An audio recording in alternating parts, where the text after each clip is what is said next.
প্রতিপক্ষের উপর নির্মম আক্রমণ, অত্যাচার, মামলা হামলা চালাতে পারে, তারাই যেন রাজনীতির সবচেয়ে ক্ষমতাধর ব্যক্তিতে পরিণত হচ্ছেন। তো এই যে নতুন ধরনের রাজনীতি, এটি নতুন সিস্টেম, যেটি এই বছর দেড়েক বা বছর দুয়েক আগেও বাংলাদেশের মানুষ কল্পনা করতে পারত না। এখানে অশ্লীল গালিগালাজ, অশ্রাব্যতা, তারপর আপনার যাকে পছন্দ না হবে তাকে যে কোনো একটা খারাপ নাম দিয়ে দেওয়া, তো সে খারাপ নাম দিয়ে তাকে মেরে ফেলা, তাকে মৃত্যু পথযাত্রী করা, এসব একটা চিরাচরিত যাকে বলা হয় প্রথা হয়ে দাঁড়িয়েছে। গত 14 মাসে মানুষের ধৈর্য যেভাবে অস্থিরতায় ভুগছে, মানুষের সিদ্ধান্ত নেওয়ার ক্ষমতা যেভাবে চলে গেছে, কোনো একটি বিশ্বাসের উপর বিষয়ের উপরে স্থির থাকা এই মুহূর্তে বাংলাদেশে বলতে গেলে অসম্ভব একটি বিষয় হয়ে গেছে। যেমন ধরুন, নির্বাচন হচ্ছে, তারপর রাজনৈতিক দলগুলো বিভিন্ন জনকে মনোনয়ন দান করেছে। এর মধ্যে যারা ক্ষমতা আসবে বলে সর্বমহলে আলোচনা হচ্ছে তারা হলো বিএনপি। এখন বিএনপির একজন শীর্ষ নেতা, তারপর এই নির্বাচনে যিনি মনোনয়ন পেয়েছেন এবং নির্বাচিত হয়ে আসার পর তিনি নিশ্চিত মন্ত্রী হবেন যদি বিএনপি ক্ষমতায় আসে। তো এই 2 দিন আগে, আজকে যে ভিডিওটি করছি তার 2 দিন আগে তার সঙ্গে আমার দেখা হলো। তিনি সবার আগে বললেন যে, রনি ভাই বলেন তো নির্বাচনটা আসলে হবে কিনা। তো বোঝার চেষ্টা করুন যে মানুষের বিশ্বাসটা কোন পর্যায়ে চলে গিয়েছে। প্রায় প্রতিদিনই নিত্য নতুন গুজব এসে পুরনো গুজবকে কবর দিচ্ছে। আর এই সাম্প্রতিক সময় যে গুজবগুলো একেবারে হটকেক, সেই হটকেক গুজবের মধ্যে একটি গুজব সোশ্যাল মিডিয়াতে ভেসে বেড়াচ্ছে, সেটি হলো জাতিসংঘ ভারতের উপর মারাত্মক চাপ সৃষ্টি করেছে শেখ হাসিনাকে বাংলাদেশের নিকট হস্তান্তর করার জন্য। তো এক্ষেত্রে ভারত কী করবে সেটা নিয়ে আরও একটা ভিডিও করব। এর কারণ হলো যে ভারতীয় কিছু পত্রপত্রিকাতেও বা মিডিয়াতেও, সোশ্যাল মিডিয়াতে এই বিষয়গুলো নিয়ে আলোচনা হচ্ছে। জাস্ট আপনাদেরকে একটা ইন্ডিকেশন দিচ্ছি। সেটি হলো যে শেখ হাসিনাকে ধারণ করার ক্ষমতা এই মুহূর্তে ভারতের নেই। কাজে আন্তর্জাতিক যে চাপ, সেই চাপের কারণে ভারত বাধ্য হচ্ছে তাকে তৃতীয় কোনো দেশে হস্তান্তর করার জন্য।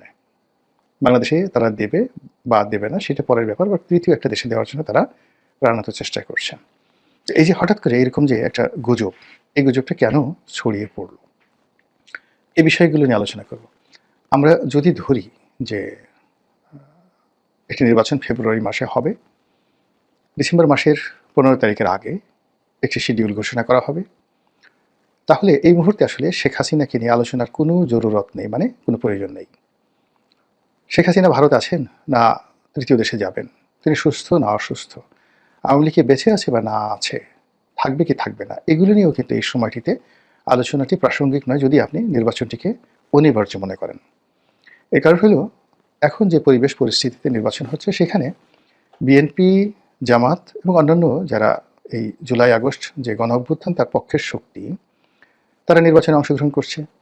আর আওয়ামী লীগ যারা সমর্থক আছেন তারা নির্বাচনের বাইরে, অলমোস্ট 50% লোক তারা এখন নির্বিষ অবস্থায় দেশের ভেতরে এবং বাইরে আছেন। নির্বাচনকে বাধা দেওয়ার কোনো ক্ষমতা তাদের নেই, এটাই বাস্তব।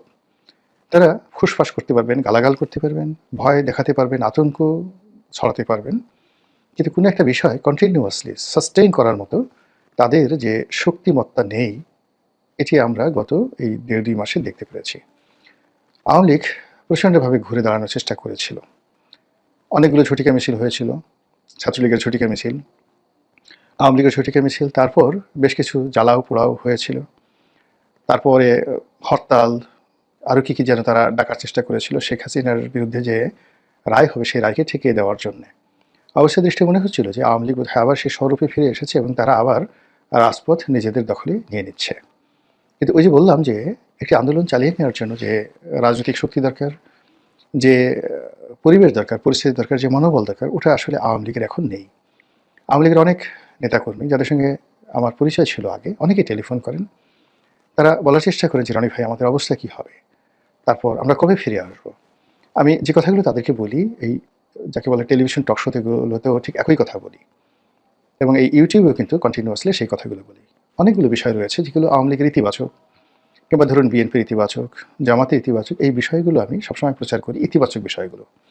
আর যেগুলো আমাদের সংবিধান, স্বাধীনতা, সার্বভৌমত্বের সাথে সাংঘর্ষিক, বিশেষ করে মহান মুক্তিযুদ্ধ, সেই প্রসঙ্গ টানতে গিয়ে যারাই এর বিরুদ্ধ পক্ষ তাদের সমালোচনা করি, এবং সেক্ষেত্রে রাজাকার, আলবদর, আশরাফ, তাদের নামগুলো অটোমেটিক চলে আসে। এতে করে হয়তো কেউ আহত হন। আবার যখন প্রশংসা করি আওয়ামী লীগের লোকজন মনে করেন যে না, বোধ হয় মিস্টার রনি এখন আবার আওয়ামী লীগে যোগদান করার জন্য তিনি চেষ্টা করছেন। তো এখন আসলে আওয়ামী লীগে কে যোগদান করবে বলেন তো? আবার যখন বিএনপির প্রশংসা করছি অথবা বিএনপির সমালোচনা করছি তখন মানুষ কনফিউজ হয়ে যাচ্ছে। কিন্তু একজন বিশ্লেষক হিসেবে নিজের যে অবস্থান, সেই অবস্থানটি আমি আসলে ব্র্যাকেট বন্ধি রাখতে চাচ্ছি না। আমার কাছে যেই জিনিসগুলো ভালো মনে হচ্ছে আমি ভালো বলবো, যেই জিনিসগুলো মন্দ মনে হচ্ছে সেই জিনিসগুলো মন্দ বলবো, এবং এটা এখন আমার দায়িত্ব এবং কর্তব্যের মধ্যে পড়ে গেছে। প্রত্যেকটা মানুষের একটা স্বপ্ন থাকে, উদ্দেশ্য থাকে। কেউ মন্ত্রী হতে চায়, এমপি হতে চায়, তো সেই জন্য সে চেষ্টা করে, সর্বোচ্চ চেষ্টা করে এবং বিনিয়োগ করে। কেউ ব্যবসায়ী হতে চায়, টাকা উপার্জন করতে চায়। কিন্তু এখন আমার কেন জানি বারবার এই রাজনীতির বিষয়গুলো বিশ্লেষণ করতে ইচ্ছা করছে। পত্রপত্রিকায় কলাম লেখাটাই আমার কাছে মনে হচ্ছে জীবনের সার্থকতা। বা সন্ধ্যার পরে কোনো টেলিভিশন থেকে ডাক পেলে সেখানে গিয়ে টকশোতে অংশগ্রহণ করার জন্য যত কষ্ট করতে হচ্ছে, এটা আমার গায়ে লাগছে না। কিন্তু এর অর্ধেক কষ্ট করে যদি কোটি টাকা উপার্জনের কোনো অফার আসে, সেটা আমার ভালো লাগছে না। এই মুহূর্তে কোনো রাজনৈতিক দলের পক্ষে হয়ে নির্বাচন করা, নির্বাচনের মাঠে দৌড়াদৌড়ি করা, এটা আমার কাছে ভালো লাগছে না। কিন্তু এই নির্বাচনের কথা বলতে আমার ভালো লাগছে। অন্তত মানুষ হিসেবে এতটুক তো, যাকে বলে স্বাধীনতা, অবশ্যই আপনারও আছে, আমারও আছে। সেই স্বাধীনতার জন্য মানবিক যে মনোমস্তিষ্ক রয়েছে, সেই মনোমস্তিষ্ক দিয়ে আমি যেটা বুঝি সেটা আপনাদের কাছে প্রকাশ করি। আপনাদের যাদের ভালো লাগে দেখবেন, ভালো না লাগলে হয়তো দেখবেন না। যদি পছন্দ হয় প্রশংসা করবেন, মন্দ হলে গালাগাল করবেন। এটা একটা হিউম্যান সাইকোলজি এবং একটা স্বাভাবিক ব্যাপার। তো যে প্রসঙ্গে এখন আলোচনা করছিলাম সেটা হলো, এই মুহূর্তে আওয়ামী লীগের প্রসঙ্গ আসলে আসার কথা নয়। যদি নির্বাচনটি সঠিক সময় হতো, কিন্তু যদি সরকারের কৃতিত্ব এই মুহূর্তে আপনি যেটাকে বাহাদুরি বলি, এটাকে আপনি প্রচার করতে চান, তাহলে শেখ হাসিনাকে লাগবে এবং আওয়ামী লীগকে লাগবে। যদি আপনি দীর্ঘমেয়াদে, অর্থাৎ সরকার যদি চিন্তা করে যে না, ফেব্রুয়ারি মাসের নির্বাচন যদি না হয় এবং তাদেরকে যদি থাকতে হয়, তাহলে সেক্ষেত্রে তাদেরকে একটা জুজুর ভয় তৈরি করতে হবে, মানুষের মনে আশার সঞ্চার করতে হবে এবং মানুষকে ভয় দেখাতে হবে। একই সঙ্গে সরকারের যে শক্তি সামর্থ্য রয়েছে সেটা প্রমাণ করতে হবে। এই জন্য সরকার যারা পরিচালনা করে তাদেরকে সাহায্য করার ক্ষেত্রে অনেকগুলো রাষ্ট্রীয় অর্গান থাকে, যে অর্গানগুলো অর্থ বিনিয়োগ করে, তারপর বিভিন্ন লোক নিয়োগ করে, দেশি বিদেশি এজেন্ট নিয়োগ করে, সাংবাদিকদেরকে ম্যানেজ করে, তারপর আন্তর্জাতিক বিভিন্ন সংস্থাকে ম্যানেজ করে নিজেদের যে অভীষ্ট লক্ষ্য, সেই লক্ষ্য পৌঁছানোর চেষ্টা করে। আশা করি আপনারা বুঝতে পেরেছেন। এবং সেই কারণে শেখ হাসিনাকে নিয়ে অদ্ভুত সব খবর ইদানিংকালে সামনে আসছে। এবং এই খবরের মধ্যে অন্যতম একটি খবর হলো, জাতিসংঘ ভারতকে চাপ দিচ্ছে যে শেখ হাসিনাকে অবিলম্বে বাংলাদেশে প্রত্যার্পণ করতে হবে। কেন? বাংলাদেশের সঙ্গে ভারতের একটি প্রত্যার্পণ চুক্তি রয়েছে।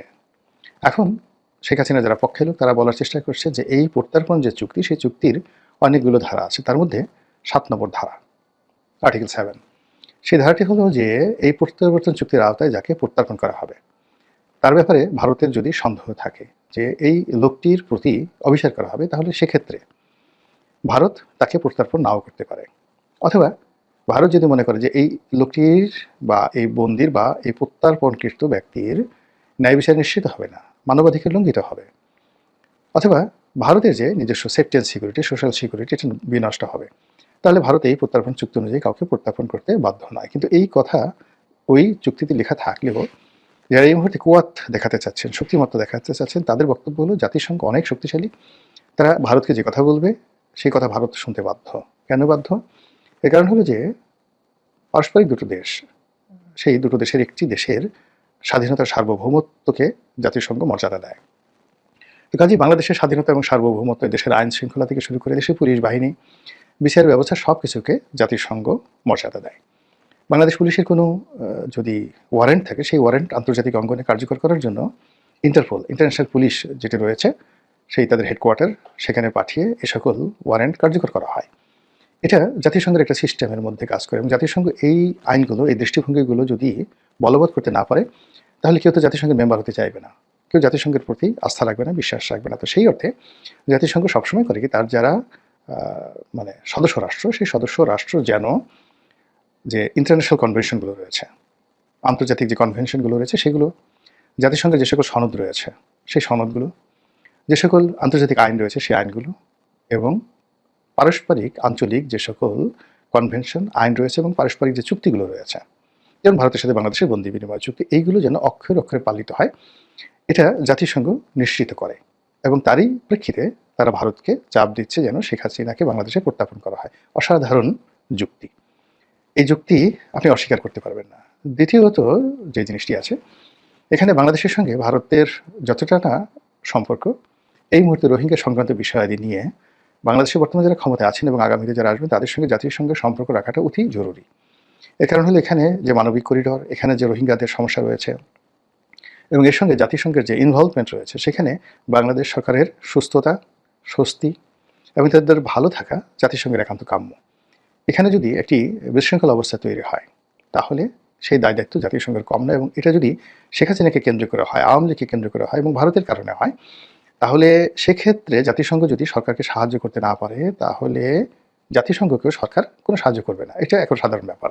কাজেই জাতিসংঘ এখানে তাদের সর্বশক্তি নিয়োগ করে শেখ হাসিনাকে এই বর্তমান সরকারের কাছে হস্তান্তর করে দেওয়ার জন্য রীতিমতো পণ করেছে। এরকম একটা প্রচার, প্রোপাগান্ডা সোশ্যাল মিডিয়াতে চলছে। এর বাইরে আরও বলার চেষ্টা করা হচ্ছে যে বর্তমান জাতিসংঘের যিনি মহাসচিব, তিনি ডক্টর মোহাম্মদ ইউনূসের ঘনিষ্ঠ বন্ধু।